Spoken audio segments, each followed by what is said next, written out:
Olá pessoal, bem-vindos a mais uma entrevista da série do Occult Art, que está conversando e apresentando um pouquinho dos grandes nomes das artes aqui de Valinhos para vocês que acompanham o nosso trabalho. Hoje eu tenho o prazer de estar aqui em companhia de Jerzy Macari, um dos grandes artistas, um dos grandes nomes aqui da nossa cidade, e alguém que eu tenho muito orgulho também de poder falar que é um grande amigo. Então hoje uma conversa um pouco mais entre pessoas próximas, que se conhecem. Jerzy, para aqueles que não o conhecem, é nascido em Uruçanga, Santa Catarina, crescido em Francisco Beltrão, de onde saiu para o mundo, né, Jerzy? De ali passou por uma série de cidades. Hoje aqui em Valinhos a gente vai estar falando um pouquinho mais da história dele.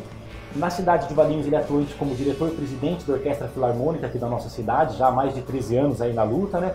Além de inquestionável artista plástico, com um talento como poucos aqui da nossa cidade, com obras expostas em diferentes museus, diferentes espaços. Acho que a última grande novidade de 2017 foi ter sido um dos selecionados, né, para homenagem aos 300 anos da padroeira Nossa Senhora Aparecida, e uma das obras está exposta ali na Basílica. Então, Jerzy, muito obrigado pela aceitação do convite, estar aqui com a gente hoje, conversando nesse nosso bate-papo. Honra minha estar aqui diante das câmeras de vocês e poder contribuir com pouco do meu trabalho para engrandecer ou enriquecer também o Occult Art do qual desse grupo que eu faço parte. O Jerzy, para aqueles que estão começando a acompanhar o nosso trabalho agora, ele é parceiro do Occult Art desde sua primeira exposição em janeiro de 2017, já participou de outras atividades com a gente, então é um grande parceiro da nossa luta aqui, né? E quem que é o Jerzy Macari, Jerzy? Para essas pessoas que não te conhecem ainda, quem que é essa pessoa? Bom, você já falou que eu nasci em Uruçanga e me criei em Francisco Beltrão, mas eu preciso ressaltar que lá em Francisco Beltrão eu vim de uma pequena comunidade chamada Seção São Miguel. Porque se eu não falar isso, quando eu for para lá, eu tô enforcado. Vou te mandar para Pato Branco, né? Pois é. Pato Branco só é importante por causa de Francisco Beltrão. Mas a Seção São Miguel é importante porque é onde a minha família se mudou desde 1953, aonde eu me criei, e é de lá que eu busco toda a minha inspiração, todo o trabalho que eu coloco nas telas. É de lá, Seção São Miguel. Ainda hoje, né, Jerzy? Vamos inverter um pouco a ordem das perguntas, mas enfim, isso é uma coisa que eu acho fascinante no seu trabalho. Essa coisa que você falou, que é de lá que você busca a sua inspiração, que você traz a sua obra. A sua obra é muito fortemente marcada pela questão do campo e do homem do campo, das mulheres do campo. São personagens muito recorrentes, né, no seu trabalho. Depois de tantos anos fora, ainda é lá, né? Onde o Jerzy vai nas férias, vai naquele momento de busca de inspiração. Os amigos daqui, quando sabem que eu saio de férias e vou lá para o Paraná, me perguntam: quanto tempo você vai ficar lá? E eu respondo: 20, 30, 40 dias, conforme. Eu falo, o que você fica fazendo lá no meio do mato? Eu falo, mas é tudo que eu quero, estar no meio do mato. É lá que eu carrego as pilhas para aguentar a próxima temporada. É lá que eu crio todo o meu trabalho e volto para Valinhos com um calhamaço de esboços e de projetos e de ideias já colocadas no papel para aqui transformá-las em tela. Aqui eu tenho muito pouco tempo para eu divagar, porque toda hora tem alguma coisa para fazer, precisa fazer mais ou menos dentro de um roteiro. E é só uma questão de tempo ou você acha de ambiente também? Fundamentalmente o ambiente. Eu faço uma imersão no meu passado de trabalho na roça. Aquela ambientação me faz sair desta realidade daqui, que ela é corrida, ela é tumultuada, ela é cheia de vai e vem para um lado e para outro, e lá não. Lá a impressão que dá é que o dia demora para terminar. E isso me dá uma tranquilidade absurda para eu sentar naquela mesa enorme que a minha mãe tem na sala e que é toda minha, porque só eu e ela agora, e eu fico desenhando. Então eu consigo produzir, eu consigo fazer uma imersão nas minhas ideias e as ideias vão brotando. E não tem ninguém para interromper o processo. E isso que é legal que eu vou buscar. Eu acho muito interessante também isso que você fala de fazer uma imersão no seu passado, naquele que foi o Jerzy lá atrás, né? Exatamente. Então o Jerzy sai de lá muito novo. Como que é essa história? Como que o Jerzy vem parar aqui em Valinhos? Bom, eu não foi assim, não. Eu não saí de lá e vim para Valinhos. Eu saí de Francisco Beltrão, ou seja, de Seção São Miguel, que é um pingo nesse universo, mas eu saí para ingressar na vida religiosa. Eu queria ser padre. Acreditem se quiserem, mas olha a cara de cardeal que eu tenho. Que padre que a gente perdeu, hein, GC? Pois é, seria papa até, se tivessem deixado eu continuar. Mas eu saí daquela pequena cidade e fui para uma outra também pequena, no Vale do Rio do Peixe, Santa Catarina. Então, dentro do segmento... Em seminários, isso? Sim, seminário, Dentro da vida religiosa, dentro do seminário, a gente tinha etapas a cumprir. O ginásio foi concluído em Ibicaré, Santa Catarina. Terminada essa etapa, eu fui transferido para Pirassununga, estado de São Paulo, onde eu concluí o curso clássico. Só criança ainda, Jesus? Sim, ainda eu tinha 17 para 18 anos, quando em Pirassununga. E terminado o curso clássico, eu fui transferido para Valinhos, para fazer o curso de filosofia em Campinas, morando em Valinhos. Aqui tudo começa, mas para tudo começar aqui, imaginem vocês o que aconteceu com a minha cabeça, que saí da minha casa, lá do meio do mato, em 1962. Mais velho dos filhos. O mais velho dos 10 filhos. E é um sair de casa de um contexto desse, onde seu filho mais velho pesa, né, Gessi? Você era o mais velho de quanto? 9, 10 irmãos, né? Na época, 7, né? Porque depois que eu saí, nasceram mais 3. Então, claro que pesava, porque eu já ajudava tanto em casa como na roça. Mas, eu estava dizendo, imagine eu sair de Seção São Miguel, não tinha televisão, não tinha energia elétrica, essas coisas todas. E, de repente, 6, 7 anos depois, eu caio no estado de São Paulo. O auge da Jovem Guarda. O pessoal hoje não tem noção do que era isso, né, Gessi? Hoje está todo mundo conectado, o cara tem uma ideia do que é São Paulo. Para você deve ter sido um choque, uma coisa tremenda. Um choque absurdo, porque eu caí no meio daquela cidade que era barulhenta, infernal. Tinha um trânsito de automóveis insuportável. Insuportável por quê? Claro, a minha referência era um ou outro carro que passava por Ibicaré, pelas ruas de Ibicaré, ou lá em Francisco Beltrão.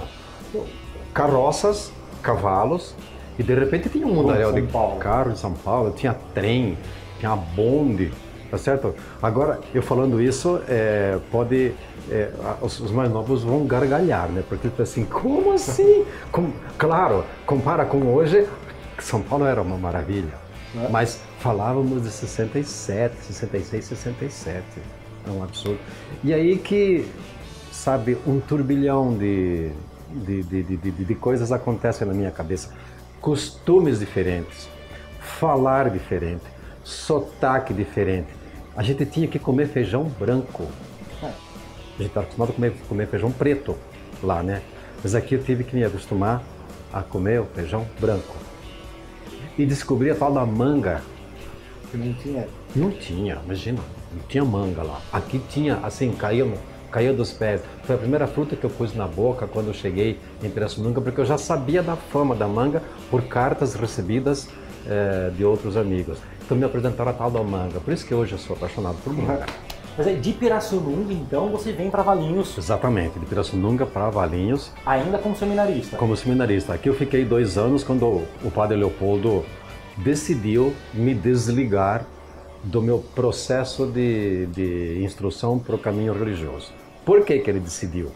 Porque ele entendeu o seguinte, eu queria ser 3 coisas. Eu queria ser padre, artista e músico. Ou seja, ele concluiu que eu era uma pessoa pouco talhada para a vivência em comunidade. Esta foi a frase que ele usou. Você é muito autossuficiente, muito independente. Você decide as coisas por si só, mas você tem que arcar também com as consequências das suas decisões. E eu arquei. Ou seja, ele me desligou, eu virei artista. E ali brota o Gessi Artista que a gente Aí começa o Gessi Artista, porque dentro do seminário a gente tinha aulas regulares de desenho, né? Desenho, pintura, mas era coisa curricular, né? E aqui, quando aqui cheguei, eu encontrei, eu fui apresentado a um grupo chamado Grupo Pesquisa 70, um bando de doido. Produzindo arte aqui em Valinhos. Produzindo arte aqui em Valinhos.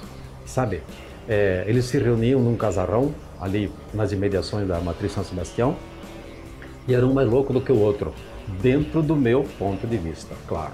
Para eles, uma coisa normal. Mas para mim, a formação religiosa, todo certinho, todo cheio de regras e etc e tal, aquilo era uma loucura. Mas era uma loucura prazerosa para se ver.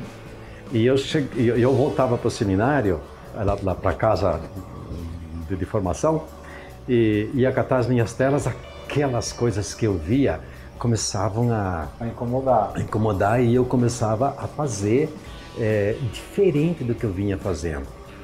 Claro que era uma porcaria, mas era diferente. E aí foi nesse processo que eu conheci um grande artista chamado Sebastião Guimarães. E aí abriu-se o mundo. Então, o Sebastião Guimarães era o seguinte, ele era contratado da Prefeitura de Valinhos e tinha um tal do Conselho Conselho de Cultura, acho que era. E ali ele dava aula de desenho e pintura para quem quisesse se inscrever e eu fui lá e me inscrevi. O Sebastião percebeu, ele nunca me falou isso, mas só muito tarde eu consegui entender isso. Ele percebeu que tinha algo a mais em mim, porque tinham várias pessoas lá participando, senhoras da Society valinhense da época, isso nós estamos falando de 1970, né? E eu era um jovem seminarista. 20 e poucos anos? 22, 21. Vindo do interior do Paraná. Exatamente, do interior do Paraná. Encontrou muita resistência nesse processo aqui em Valinhos? Não, pelo contrário. Foi justo ao contrário, porque foi o pessoal do bairro Vera Cruz, mais conhecido como Vera Cruz, que sabia, que percebeu e que me levou para lá. O valinhense foi muito receptivo. Desde o começo? Então... Desde o começo. Então, quando eu fui desligado da nossa congregação, eu não consegui me desligar de Valinhos. Entendeu? Porque eu tinha criado fortes raízes lá naquele bairro, porque também eram todos de descendência italiana, então havia essa predisposição de boa afinidade. E também eu já tinha colegas do seminário, né, que tinham saído e tinham acabado de montar uma república. Artistas? Não. Eram só ex-seminaristas. No caso, eles todos seguiram a carreira docente. Entendi. Todos professores. Eu, a ovelha negra do grupo, artista. Então, Valinhos de lá para Valinhos hoje, como que você vê o cenário cultural, o cenário artístico da cidade? Bom, se eu fizer uma retrospectiva, se eu fizer um processo de frente para trás, eu diria que Valinhos hoje piorou muito, mas muito comparado com aquele período. Na década de 70 se tinha pouca coisa, mas se tinha um movimento. Valinhos tinha 1/3 da população ou 1/4 da população. Tá certo? Valinhos era uma cidade muito pequena, mas tinha aquele movimento. Aos poucos, Valinhos foi desenvolvendo esse processo de produção de arte. Tá? Então nós tivemos grandes momentos lá no passado. Nós tivemos um grande movimento Brasil-Cuba. Nós tivemos temos independência veio mais para frente, mas temos a Bienal Paulista, tivemos o Bienal Paulista, o salão, os famosos panoramas, vários panoramas, tá certo? Então havia um movimento muito interessante. E ultimamente acabou com tudo isso, não tem mais nada disso. Então veja bem, piorou sim, e muito. O que você acredita isso? Porque Valinhos tem essa história, né? Seja Pesquisa 70, temas e tendências. Existem historicamente diversas iniciativas da sociedade civil que dentro dessa situação de abandono tentam organizar em paralelo à questão do poder público movimentos e organizar a classe artística como um todo, muito como a Ocupiarte tem tentado fazer atualmente. O que você vê, sobretudo nesses que passaram, que não deu certo? O que fazem temas e tendências acabar? Um grupo de Pesquisa 70? O que você vê ali como dificuldade nesses grupos da sociedade civil aqui em Valinhos? Olha, todo movimento independente, qualquer que seja ele, em qualquer segmento, ele tem começo, meio e fim. Por quê? Porque ele é formado de pessoas com ideias diferentes, com propostas diferentes, que em algum dado momento eles se unem, aquilo amadurece, chega no seu ponto e depois ele se desfaz. Isto é automático. Você, pelo caminho da história, você vai encontrar, assim, muitos grupos. Você, por exemplo, em Campinas, você tem o grupo... fugiu o nome. Mas em São Paulo você tem o grupo Santa Helena, por exemplo, o grupo Vanguarda em Campinas, tá certo? Que também teve o mesmo processo, Valinhos, o grupo Pesquisa 70, depois teve o Temas e Tendência e tal. Agora, o problema, por que a coisa não cria raízes? Então, para mim, é um problema que se apresenta e parece que é tendência nacional. O poder público não sabe exatamente o que é uma Secretaria de Cultura. Não estamos falando de hoje, estamos falando desde muito tempo atrás. Desde a época. Por quê? A Secretaria de Cultura, de uma maneira em geral, não falo especificamente de Valinhos, mas de uma maneira em geral, entende que a Secretaria tem que fazer entretenimento. Festa, né? Entretenimento é uma parte só. É a festa, é o lazer, é total. Isso é apenas uma parte. E falta o principal. Falta a política de cultura. Tá certo? Ora, isto só acontece quando você tem um gestor e que ele tem isto como um fator prioritário ou tão importante quanto Secretaria da Educação, Secretaria da Fazenda e qualquer outra secretaria. Porque se você trata a cultura, como nós temos exemplos aqui, como perfumaria, meu amigo, não vai acontecer nada. E a cultura é a base de qualquer nação de primeiro mundo. Tem um exemplo que eu gosto muito, quando a Itália foi destruída na Segunda Guerra, né, destrói em Milão. E qual que é o primeiro prédio que reconstrói em Milão? É o Teatro da Scala, a La Scala. E perguntam para os políticos da época, mas por quê? E algo nessas linhas o político responde, porque se a gente não souber quem a gente é, que país que eu vou reconstruir? Eu acho que bate muito ali a questão da cultura, né? Também, antes do hospital, antes de qualquer coisa, foi o teatro. Eu também viajo pela Itália e confirmo aquilo que você fala. Nessa última viagem, eu fui visitar Ravenna e tem muitos prédios importantes, históricos, ainda destruídos. Sabe o que ele falou para mim? Isso aqui tá uma merda. Você imagina a minha decepção, o professor falando que tava uma merda? Você todo orgulhoso do trabalho. Eu todo orgulhoso porque eu tava satisfeito. Mudou completamente, sim, mas até eu entender o que tinha acontecido, eu demorei 20 anos.